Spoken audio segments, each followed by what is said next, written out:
running will tell you exactly the truth. You can't fool running, right? Hi, my name's Nicky Tamberrino, and this is Maybe Running Will Help.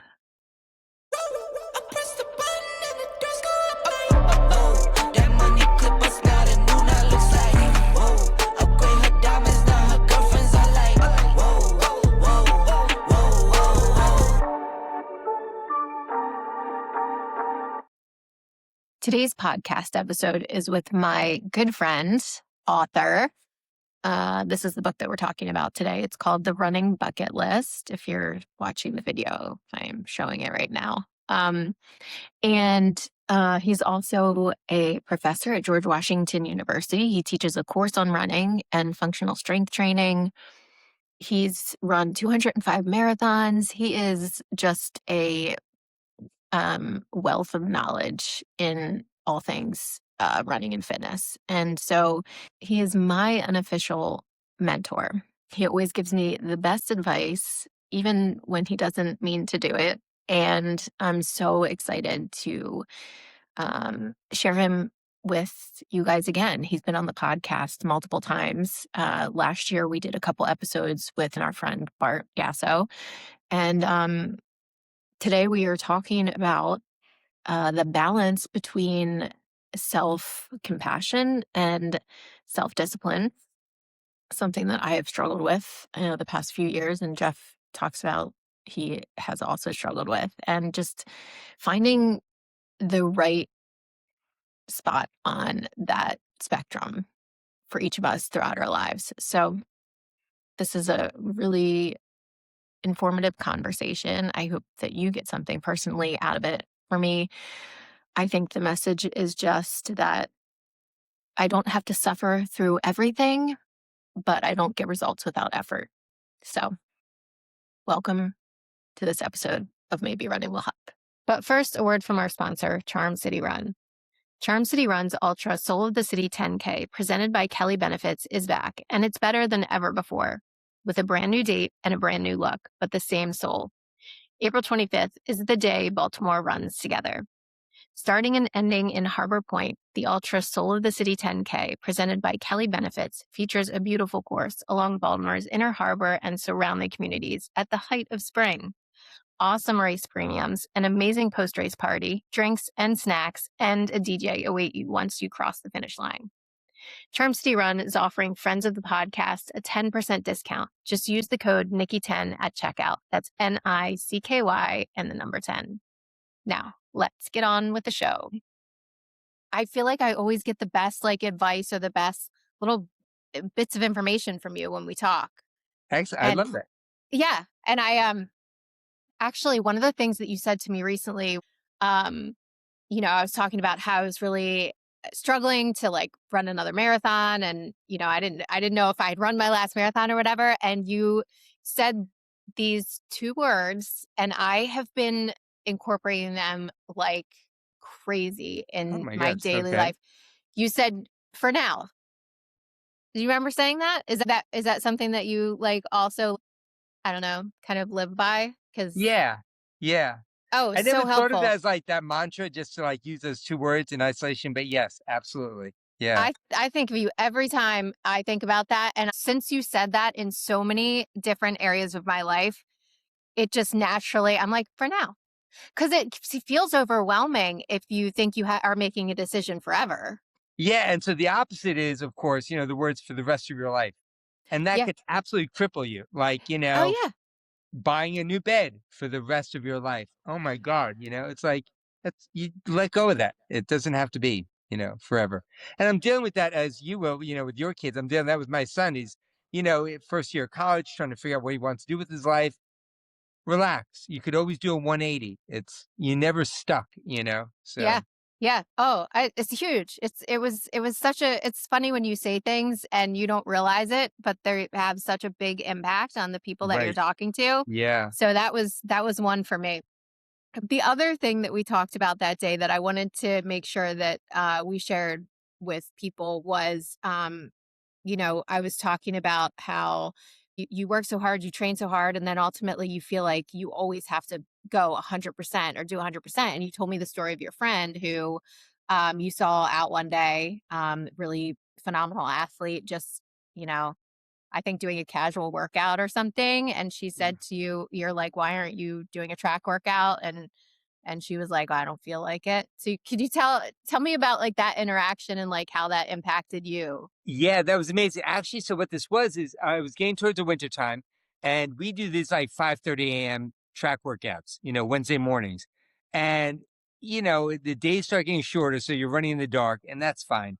And then the temperature starts dropping, so now you're cold, and that's fine.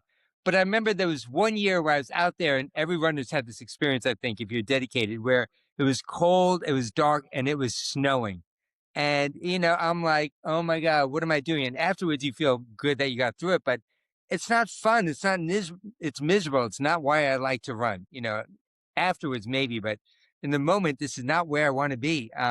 But you do it because you want to get better and faster and all that kind of stuff. So the friend of mine was a really good triathlete. I mean, like debating turning pro, would, podium all the time, win races. I'll tell you the story with her is that one time she was biking over to run the Annapolis 10 miler. And Annapolis, I live in Washington, D.C., that's about 35 miles away. So she biked 35 miles to get to the race and she got lost. So she had to bike more than that. And then she took second place and then had to bike home. And you're like, this is the kind of athlete she is. So she's Yeah. really, really strong. And so, we're getting towards those, darker days of late fall, early winter. And I said, Michelle, you're ready for the cold again this year and the winter? And she's like, oh, I'm not doing it. I'm like, what? And she said, I don't like it and I don't want to do it. I was like, and I didn't think that was an option to not do something you don't like. Not Yeah. like, you're less like mentally tough and all that. But if you really, really don't like to do it, at some point, most of us just do this for fun and the sense of accomplishment. And if you really hate something, maybe it's not worth it. Get the most you can out of it. We weren't giving up running, but maybe I would just give up running in the cold, dark, wet because I Yeah. really hate that. And that doesn't have to be part of my Yeah. running. Oh So man. oh, it When you totally told me freaked that me out. story, Do what yeah. do the hard workouts, but if you really hate it, don't do it. No one's gonna call us on it. It's okay. Yeah. Just the casual like way that it seemed like she was about it. I was just like, huh, I never even considered that was an option. Now, So, okay, could I footnote that now? yes. Okay, because there's a limit to that as well. Mhm. So I'd like to go into a loose story about my run in Tokyo that Okay. I just did. So Yes. Yeah. Yeah. okay, so this was my 205th marathon, and more importantly to me, it would complete my world marathon majors. That cycle of races. And I was so happy to do this on my bucket list forever. If anyone out there knows, getting into Tokyo is so hard. It did just make it really tough on you. It's one of the very hardest marathons to get into, including Boston, New York. Yeah. The other ones on the world marathon majors, Tokyo is the tough one. So Tough. I got in, and it's been a hard winter. Here in the Yeah. Mid-Atlantic, we had that like crazy ice storm, and it totally like derailed the end of my training. I wasn't able to get in my last long run. I did part of indoors on the treadmill. We all hate that. I know Yeah. you like that phrase. Um, and so, I went in kind of undertrained, and then, it's a great race in a way. People ask me, how was the race? And I said, okay, that's really two questions, right? Yeah. It's like, how was the course? How was this, the race itself? Sure. And how did you do? Mhm. Um, and so the race could have been great, right? I mean, it's a relatively flat course, really great support, a lot of people cheering, all the hallmarks of a great race. Um, but the second half got really hot and I just wilted. And I Mhm. think also I was kind of undertrained. And so I finished the race, and I have a rule that you never finish a marathon unhappy because it's such like an unusual, crazy thing to be able to do. If you ever finish a marathon, it's a little bit of a miracle. So I never want to like cross the finish line and go, "Oh, that was awful." I'm so disappointed because as the sign a fan once had on the side of the road said, and I'll never forget, someday you will not be able to do this anymore. And today is not that day. I've loved that sign and I try and live that. So I finished the race. And yet, I knew I could have done a lot better than that. And I realized that that mantra about just if you don't like it, don't do it. Um, that has a time and place. but at some point you do have to put in all the work. And I think I've Yeah. gotten too far the other way, where I'm too lax with myself and I kind of let myself get away with too much Mhm. and riding on fumes and accepting less than my best. Yeah. Because, the marathon should bring out your best, whatever that might be on the given day. You do your very best. And I thought, okay, I'm 61 now. I've been marathoning for almost 40 years, right? I'm not as fast as I was, but I can do better than this. Yeah. So I came out of Tokyo happy that I finished it, but I'm like, I am now going to train for a race. I'm going to cross those T's and dot those I's and get out there at 5 in the morning if it's raining and snowing or whatever, because I really, really want to do this now. I want to Yeah. try and do the best I can, give it the effort I think I can, and get the result I think I should be able to deliver. So I feel very Yeah. highly motivated. So I think there's a time and place for both of those approaches. Yeah, I think it's really interesting that running can still teach us so much after such a long time, and it True. continues to be such, um a life like, because that's true in all areas of life, right? Like, Right. you know Yeah. what I mean? Like, you can sometimes let off the gas too much, right? Like, you hear all about, like, self-care and, like, like, yeah, that's all true, and there's a time and a place for that, but there's also a time and place to, like, buckle down and really, like, get stuff done, and I think, or I wonder if, like, a lot of other runners go through that, because I feel like I too, experienced that in kind of a different way. It was like I felt, and I don't burn out, like I feel like we hear that term a lot. I think it happens, and maybe you get burnt out, and you then you go too much the other way, and then you kind of have to recalibrate and, like, find that good place Yeah. again. For you, do you think, like, what do you think brought on, like, kind of this, I don't know, you not pushing as hard as you think you should have? Did you run a ton of races? Did you get burnt out? Like, did something precede it? Maybe because, I was running at a ferocious clip. So I was averaging about a marathon a month, What? which, well, I mean, to do 205 marathons, I've been doing this a long time, but that's still a lot of races. And it's not Yeah. like I did 4 races a year Mhm. throughout. In the beginning, it was like a race. And then maybe a year or two later, I'll do another one. Then maybe I'll do two. But then for a big chunk of time, I was doing, my best was, 13 in a year, which Wow. is not a record or anything by far. And yet Right. that's a lot of races in addition Yeah. to all the other races, and then a lot of running and running with friends and running with programs I was coaching and all this stuff. I wouldn't say I was burned out, but I think I took it a little bit too much to heart, that Mm. only do what you find to be fun. Um, which Mhm. is which is great as long as you modify your expectations as well. But Yeah. I thought I could have my cake and eat it too. Right. Yeah. That I would still be able to be fast. And for a little while, that did kind of work, because my training was still pretty hard. I would do tempo runs and long, hard runs and all that kind of stuff. Um, but I think as I aged and I was easy off the throttle, you forget that, especially, I hate to say it, but as you age, you do have to pay more attention to this stuff because you start losing it more quickly. I Mhm. read somewhere that the research has clearly shown that the best way to be a fast, injury free runner is to be 20 years old. you know, um, but Right. if you're not, then you've got to work harder at it. And Yeah. so, you know, it's interesting. You talked about how running is there for you, and I've said before, like running is like your best friend. But it's more than just that. I think running is also like one of your really good friends who's like really honest with you. You know, Yes. that friend who will say to you, "Remember the other night when we went out? You were a jerk." I don't mind Yeah. telling you, you said some crappy things and you were a jerk. And you think about it Wow. and you go, you're right. You're totally right. I owe a bunch of people a lot of apologies. I was out of control. Thanks for telling me, right?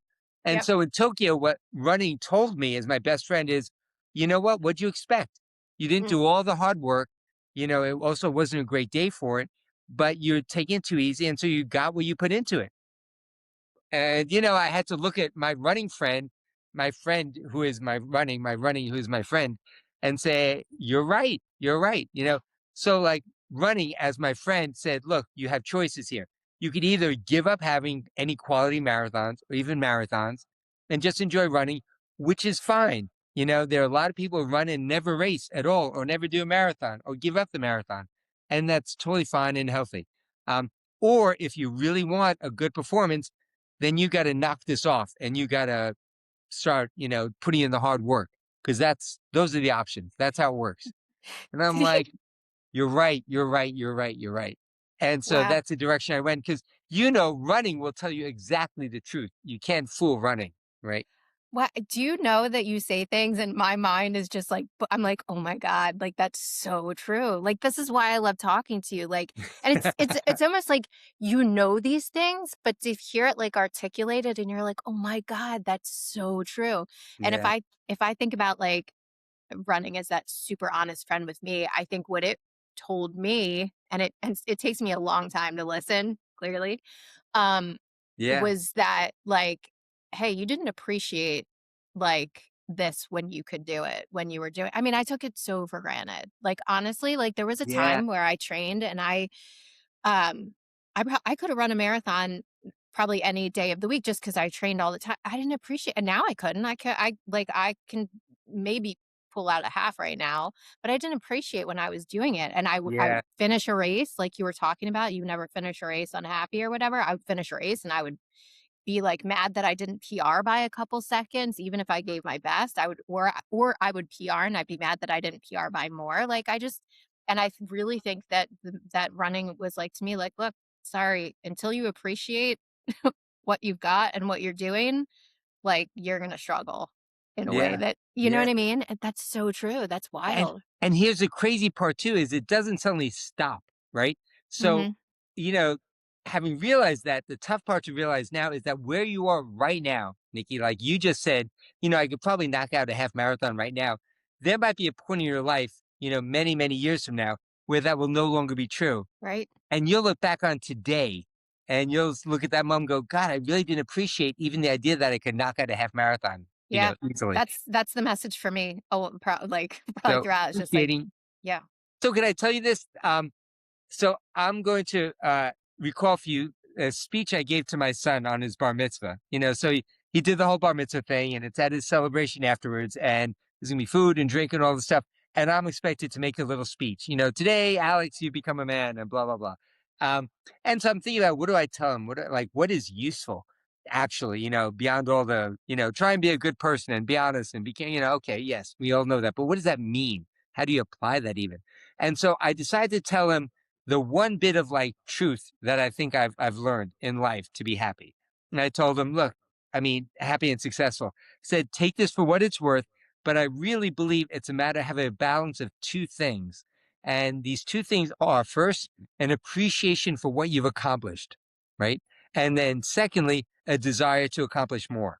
Mm, And if you have only one of those things, or those two things out of whack, you're not going to be happy. If all you mm, have is appreciation, then you're complacent and then you stop trying. And I think that's kind of where I was falling into before.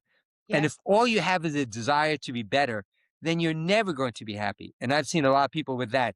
yeah, People like qualify for Boston and get PRs, and it's just never enough. They never say, hey, good job, Nikki, to yep, themselves.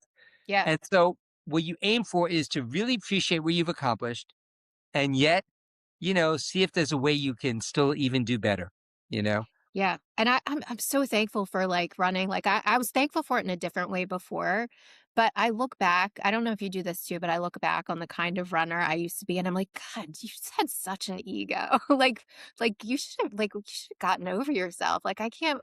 Like I look back now, and I'm like, man, I'm thankful that I can look back and be like, because I've changed, and now I'm like, don't be that. Don't be like that.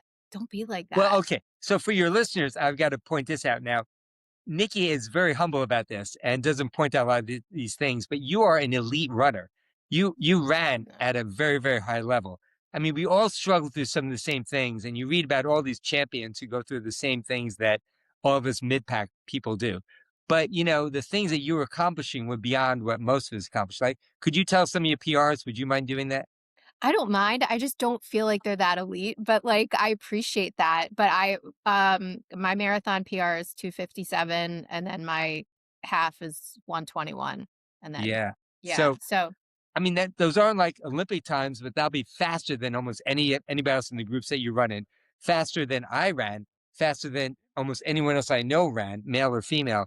That's fast. That put you probably at easily the top 5% of any race field, maybe the top 1%. I don't know. So you Yeah. may not have like been in the, the top couple, but you were way up there, way beyond Yeah. what so the average marathon time is almost twice as slow as, almost takes twice as long as you took. The average Yeah. marathon time these days is over 4 hours. And that's That's kind of what I amazing. mean. Yeah, like it's fast. And I know that like a lot of people to get sub 3 is like a goal for a lot of people. Even to qualify for Boston is a goal for a lot of people. And I guess that's what I mean about like just having like that gratitude for like I like have a hard time because I really want to be thankful for it, but I don't want to be like, I was so great. Do you know what I mean? Like, so Right. it's like that's the kind of like I feel like the struggle that I've always had with it. Let's take a break and hear a word from our friend and yours, Bart Yasso. Hi, my name is Bart Yasso, the retired chief running officer from Runner's World magazine and author of National Geographic's book 100 Runs of a Lifetime. I know I feel more like myself when I run, even if it's only for a few miles, or at least I feel like the self I like best. I love Nikki's mantra, maybe running will help. Nikki, thanks for all you do for the running community.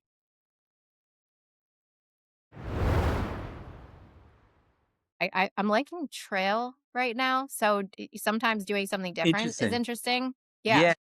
Yeah. I read an article once in the New York Times some years ago about young female runners and the difficulty with like young runners, like, middle school, getting into high school, is that their bodies are developing very dramatically. And so all the geometry changes, and oftentimes with that comes like an adjustment period where their bodies are getting used to the new physiology, right? And their running times go down. And for a lot of, young women, this is a real, real struggle because they're working hard, but they're getting slower and slower. And it could be devastating. And there are a lot of ways to kind of deal with this, that they have to understand. It's not just a matter of like losing weight, which unfortunately a lot of them start thinking as they develop into women and they see, they're adding some pounds on, they go, oh no, I got to drop this weight. And that's exactly the wrong approach. Mm, So what some coaches do is they just encourage them to go into like different areas of the sport where there aren't these like points of comparison and they could just have a clean slate and learn to enjoy it again. So hmm. move them off the track and sometimes onto the trails. So Yeah, exactly what you're doing, where you could learn to love it in a whole different way and maybe not compare to what you used to do and be exactly. free to just enjoy and excel the way you can now. Thank you for bringing that back around. I was like, I don't know why I went straight to the trail, but I think I was getting uncomfortable about talking about my race times. But I that actually brings me to your book because when I got re-inspired to like do something different, it was this your the running bucket. So I happen to have, coincidentally, oh, you have it right there. Yep. So Yep, I have it. which I'm so Yeah, happy, by the way, talk about being grateful. So they just in the UK, they came out with the UK edition of the book, you're which is so awesome. See, slightly talk about different. being humble. Talk about being humble. You've written, I mean, 15 books. I don't even know how many. Oh So no, many actually, books. this is my sixth, and I sound so pretentious, when I say that. Oh, going back to my fourth book, and my wife just rolls her eyes, and I know, Right. I know, I know, I know. None of these are War and Peace. There won't be any movie spin-offs of them, So I totally understand, the value of them. Hopefully they're useful to some people. It's not great literature. It's not a big deal. As my son once said in a moment of insight, he goes, Dad, you're kind of a big deal in a very small group. I'm like that. I'll take that. If Yeah, that's I'll true, take I'll it. take Yeah. it. Yeah. But it was a joy writing this, and I Yeah. find it inspiring to go through it because I've done about half of the things on, this bucket list book I've written, which makes me inspired to, knock off some of the other ones I've listed, but haven't tried yet.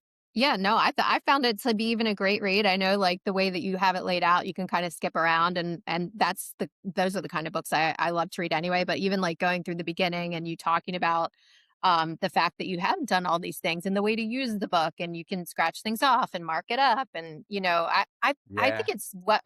it's see because I like you so much as a person, I read it and I hear you speaking so I automatically like loved it. I just felt like we were like having a conversation.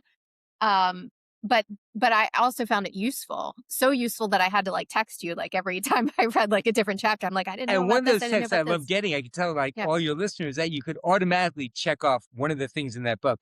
Because one of the things I say you should check out is this podcast, which I Oh think yeah. everyone should try listening to at least once. That So was such a special thing to like I wasn't you didn't even tell me you put that in here and I like read it. I was like, "Oh my gosh." Um but like it's funny cuz one of the things was you were talking about streaking and you made a joke there about not being those are not old wearing enough. clothes, but Streaking had a completely different meaning. Yeah. yes, yeah.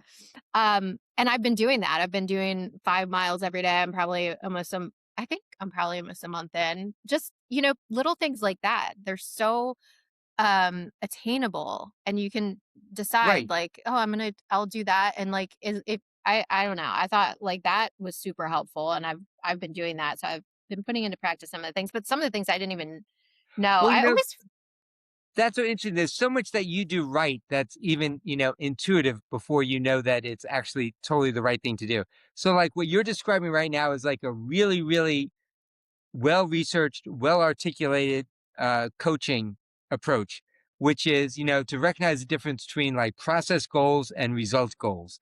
And a lot of coaches, life coaches, talk a lot about this. So, process goals are all the little steps that you take, that you aim to take and take every day to lead you towards the bigger achievements. And, result goals are those big achievements that you aim for later on.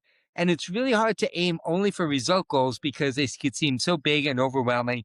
And sometimes so much can happen that would derail you. Like, for example, you might say, my big goal is to qualify for the Boston Marathon, or maybe finish a marathon, or be able to qualify for the Olympic trials. And there's so much that has to go into that. And it could just feel absolutely overwhelming. But if you say, I'm going to run 5 miles a day, and my Mhm. goal today is to run 5 miles, we know that eventually that will add up to really, really good things. But we take it just day by day. So your focus on just process goals is so healthy and so right on target. Yeah. I think you do that a lot, that kind of thing. I get excited because like I do accidentally do stuff sometimes. I'm like, wait, and then I figure out it applies and like we were saying, running applies everywhere, it applies in different areas. Like I do that Yeah, with work too, because if I take all the things I have to do, because I just have so many hobbies and so many things, it's overwhelming. But if I write a list and just kind of like, this is what I'm going to get done to, like, I have to do that or else I would just be so overwhelmed and stressed. I try right, to teach that to my kids, like with school and stuff. It's just, right, you right, got to right. do that. Huge But lesson. And that's yeah, what makes you a great runner because there's no other way to run a marathon, I think. For me at least, I couldn't imagine any other way. You have to break it down. You have yeah, to do you the have to. training step by step and you have to break the race down. And Yeah. I was just talking to someone about that the other day that I still find it crazy, the idea of running 26 miles, 26.2. It can't be done. It's too insane. It's too much, too much. But I could run 1 mile 26 times. That's not so bad, you know? Yeah, yeah. Dude, I've do that with so many things. So many things that are long. I have to compartmentalize, break them down into much smaller pieces. It's the only way I feel like I can make things manageable. I Right. definitely learned that through running. So what are But you thinking with your running? What are your goals now then? I'm gonna put you um, on this is half podcast, half have to therapy session. therapy session. Um, So I want to be really intentional about whatever I choose in the fall because I think what happened for me is that I would sign up for races and not do them. And then I started to get disappointed in myself. And now I got to a point where I'm afraid to sign up for something because I'm afraid to let myself down. Yeah, So I'm trying to be really intentional because I, I'm the kind of person, or I want to be the kind of person that does what follows through and does what they say they're going to do, which I have historically been, but have fallen into this pattern where, like you said, like I would sign up for stuff and I'd be like, I don't feel like training, like, and not do it. So, yeah, I'm working on my way back, and one of the ways I'm doing that is, like setting these goals every day or every week, and I write down on Sundays what I'm going to do, whether workouts or whatever, and so it's starting small, but I want to be intentional about what I choose. So I have a list of things that I'm thinking about and kind of want to do like pros and cons. Um, I wanted to try the trail, so I've done some trail running, and I did a trail race, like small trail race here yesterday, and I really, really liked it. nice. And just to see how it feels, and to your point, like earlier, like having something new where I can't really compare to like what I was doing before. I think I Yeah. like that. Like, I think with me, sometimes I'm learning things or I like become self-aware later. Like, I don't know why it feels right, and I don't know why it feels right until later. So, like that Yeah, may be I get why. I have to interject there with one thing because it's totally different context, so it applies to this and so many other things to trust your instincts. So I read something someone had written about poetry. I forgot who said it, so I'm not going to try and guess. But he said, sometimes when I read poetry, I feel it before I understand it. And I Oh, love that, because it's just like what you're saying. yeah. Like you don't know why, you could figure that out later, but your body's telling you this feels like the right thing right now. Yeah. And later you could figure Yeah. out like why it made sense for you to do trails. But you just know when you're out there, you feel happier, you feel good, and you run fast. And so you can figure Yeah. out later why, that happened. But that That's applies to so many things and to this. yeah. So have you done any trail races yet? That was just some trail running. Have you done any races? Yeah, yesterday my husband and I did a race locally here. So let me tell you about this race. I wish we had more time to talk because I'm so excited to talk to you about this. Well, But I we'll have to went do another one. okay. Um so in trail racing, like I don't know how much you've done it, but like I also like overthink things. Like I'm like, I don't want to pass people. I don't want to be like a like rude or whatever. I don't know what the etiquette out is out on the trails. So I got out there and like you start slower, like it's a slower thing. And there's a bit of like strategy to it. This was a really, really hilly course. I found myself behind people and I'd like really like my energy was like all built up. I wanted to run faster and stuff, but I also, like I said, I didn't want to like pass people and be like, "Oh, Which what are race you was doing?" this, by the way? I'm just curious. Um, it was a Super Bowl race that was rescheduled because the weather was bad, so it's like a 7-mile like trail race around Okay. here, and it was What was the really, really what was the hilly. name of it? It's called the Super Bowl, Oh, like okay. the Super Because Bowl I thing. because I did trail run. And I think I did tell you about this. That was near you and got rescheduled. The Patuxent Oh, River trail no, that's run. not what it Okay. was, but um, I'll tell you about that later. But anyway, yeah, tell me more about yours. yeah. So oh my god, so I was like so excited. I was out there and like it was fun, but I felt like I was really being reserved because I was like wanted to do the right thing. And then like anytime there would get space, I would like kind of like you kind of like pass people and you see people and you're like, "Oh, I'm gonna catch up to them and I'm gonna pass them." Um, but towards the end of the race, and I also wanted to save my energy because it was really hilly, like hills that you had to walk. Like you couldn't Yeah, run them. You would like lose too much energy. And right. so and the downhill was actually like really challenging too, because I was like, you're gonna twist an ankle. Like it was so Yeah. fun. It was like I don't know, like you had to be agile and like jump and like I don't know, it was super fun. And pay attention, like deeply Yeah, mentally involved the whole time. There was no checking out super fun. because you would face plant if if you kind of Exactly, and some start people did, some drifting out. people did. They had Yeah. an ambulance had to go out on the course. I think Oh somebody my. actually did, like, have quite a fall, but Yikes. but, um but yeah, and I talked to some people out there, but I really just wanted to, like, go fast, but, like so I knew that the end was, like, a road, and, like, the last mile, I was, like, kind of strategically, like, especially if they're women, right, and my age, I'm like, "Alright, I see, like, who I might need to, like, pass, like, to possibly, like" there's still I don't know yet the trail community well enough. There's still a competitive piece to me. Like I feel like with trail, like people are like, I just want to finish. I'm still learning, but I imagine there's some competition in there. Yes, very much so. So you're right. It's a little bit different past people because oftentimes you're like single track and Yeah. um, you have to call out, you look for a spot that seems more accommodating. If you're out there and you're just kind of having fun and you've sent someone fast behind you, you are supposed to kind of step to the side. At least I do. So you just have to be a little bit more aware and a little bit more polite, but Okay. it's a race, Yeah. you know, Yeah. time.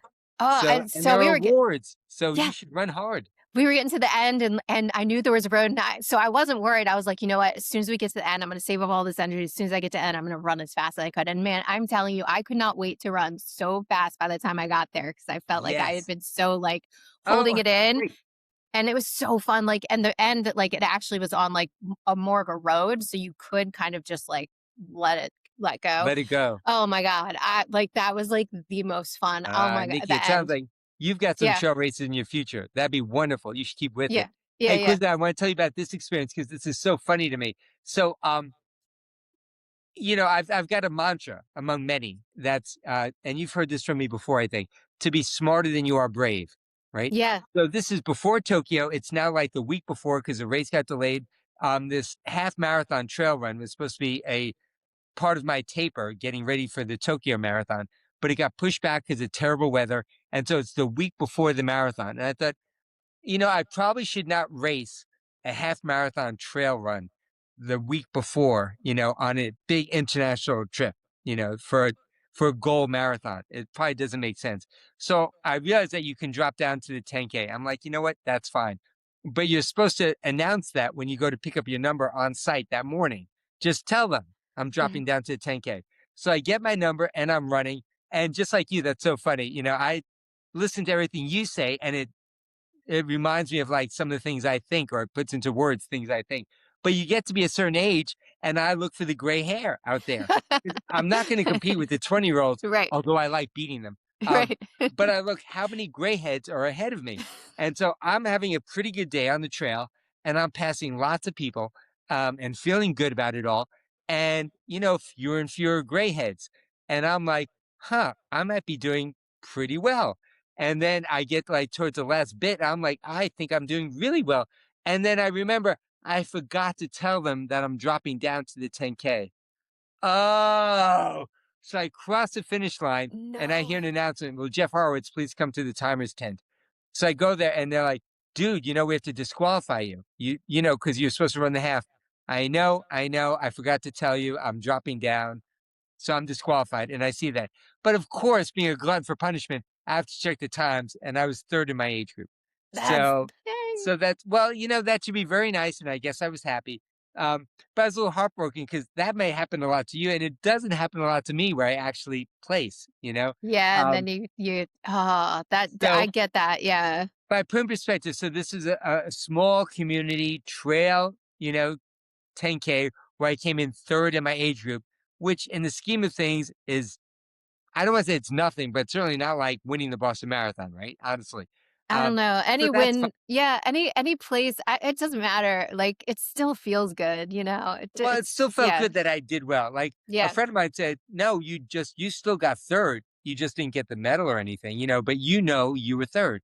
And I'm like, "Okay, I could take that." And yeah, maybe the guy who took 3rd, maybe I made his day and he was very happy and he doesn't know it, that yeah, actually he was 4th, but that's okay. Be happy, you're 3rd. yeah, Um, But that sense of competition on the trails, just like you, I don't think I'd experienced that in a while. And it's yeah, so fun, especially like you said, when you talk about like appreciating things, you talked earlier about being grateful for a flat stretch of like open ground. yes, I was, Oh my yeah, God, it's so fun being able to run fast, yeah. on the flat ground And and it being but by grateful that for that. point, I didn't care, like, if I looked like a crazy person, I was like, "Oh, I don't care, I just gotta go." But, in Yeah. the beginning, yeah, I don't know. And the It nice was thing fun. about it is, not just not being able to compare it to your old times, but you can't even compare one 10K to another 10K because every trail race is different. Oh, I didn't even think about that. Yeah, Yeah, so whatever your time would be in that one, it's not at all applicable to any other time you might do. So I yeah, just go by effort level. So I had a really good effort level that day, yeah, whatever the time was and whatever it might be again in another, 10K. yeah. So I think you've discovered a whole new thing.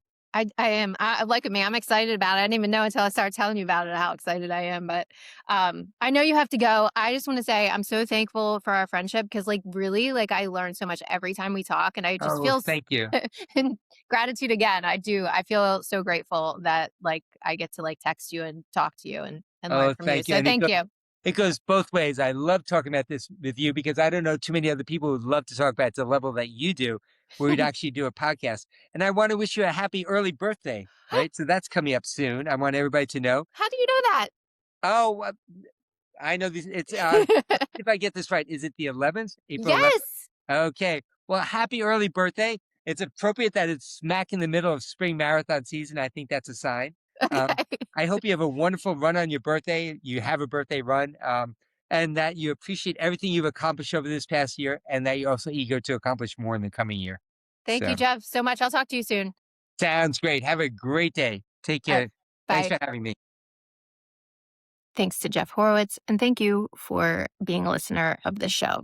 If I could ask you a small favor, please rate and review this show wherever you stream podcasts. It helps us reach more people who need our community. Until next time, keep running, keep inspiring, and keep sharing how maybe running will help. Have a great run, everybody.